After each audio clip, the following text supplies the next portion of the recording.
So guys after long time পর আমি video করতে চলে রিজনটা আমি লাস্টে বলে দিচ্ছি। আর গাইস আমাদের পাড়ায় একটা নতুন বিরিয়ানির দোকান ওপেন হয়েছে, তো সেটাই আজকে ট্রাই করতে গেছি। গাইস দেখতে পাচ্ছ আমাদের বিরিয়ানি রেডি হচ্ছে, 2 প্লেট নিচ্ছিলাম, 80 টাকা করে নিয়েছি। আর যদি কেউ আসতে চাও আমি লোকেশনটা বলে দিচ্ছি। মধ্যমগ্রামের দিক থেকে আসলে মধ্যমগ্রাম স্টেশনের পাশে একটা অটো স্ট্যান্ড আছে, ওখান থেকে উঠতে হবে, দন্যাগড়ে এসে নামতে হবে।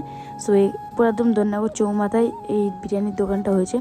সো ট্রাই করতে পারো যদি ওর ইচ্ছা হয়। গাইস দেখতে পাচ্ছ রাতের বেলা কতটা ভিড় হয় দোকানটায়। তারপরে আমাদের পার্সেলটা রেডি হয়ে যায়, সো আমি নিয়ে চলে আসি বাড়ি। তারপরে বাড়ি এসে আমি হালকা করে রিভিউ দিয়ে নিচ্ছিলাম। বিরিয়ানিটা সব কিছু ঠিক ছিল, কিন্তু একটু স্পাইসি হয়ে গেছিলো, এটাই প্রবলেম, আর কিছুই না, সব কিছুই ঠিকঠাক ছিল। তারপরে আমি আর নাইম চলে গেছিলাম হচ্ছে দোলতলা একটা ক্যাফেতে, গিয়ে আমরা যেটা খাবো সেটাই ছিল না। তার জন্য আমরা ছোটপানা মুখ নিয়ে বড়পানা মন নিয়ে বেরিয়েছিলাম ক্যাফে থেকে। সো গাইস আমাদের গাড়ির তেল দেখতে পাচ্ছি কতটা, যখন তখন তেল শেষ হয়ে যেতে পারে।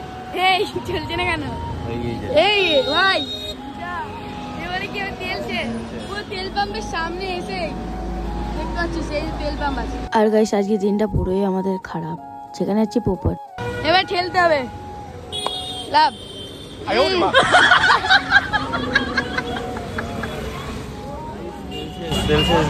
কিছু করার নেই, ফেলতে হবে।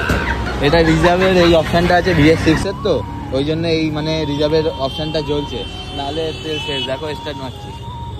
আর তারপরে গাইস আমি আর নাইম চলে যাই পেট্রোল ভরাতে।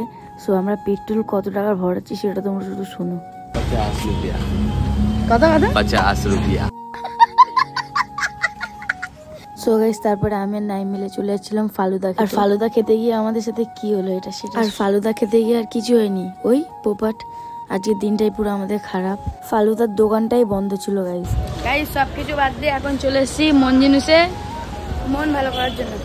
তারপরে গাইস আমরা মন জিনিসে 2টো ভেজ পিৎজা অর্ডার দিয়েছিলাম। আফটার লং টাইম পরে আমি ভিডিও বানাচ্ছি, তাই তো। তো গাইস এখন জাস্ট এসেছিলাম মন জিনিসে, ঠিক আছে। এসে দোকানে ভেজ পিৎজা অর্ডার দিয়েছি, আর তারপরে সানাউল্লাহ ওর আব্বাজিকে একটা ফটো পাঠিয়েছে, তাই তো, পিসের স্ক্যানার, মানি ভাই মানি।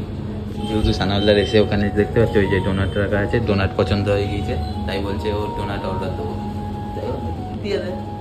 আর গাইস সত্যি কথা বলতে আমার কাছে ছিল 100 টাকা, 50 টাকা তেল করেছি, 50 টাকা এখানে পে করেছি, বাদ বাকি যা দিচ্ছে ঠিক আছে, অসুবিধা নেই। পরের দিন আমি চেষ্টা করবো, তাই তো। ফাইনালি হয়ে গিয়েছে গরম। ও ভাই ফাইনালি চলে এসছে সেই লেভেলের।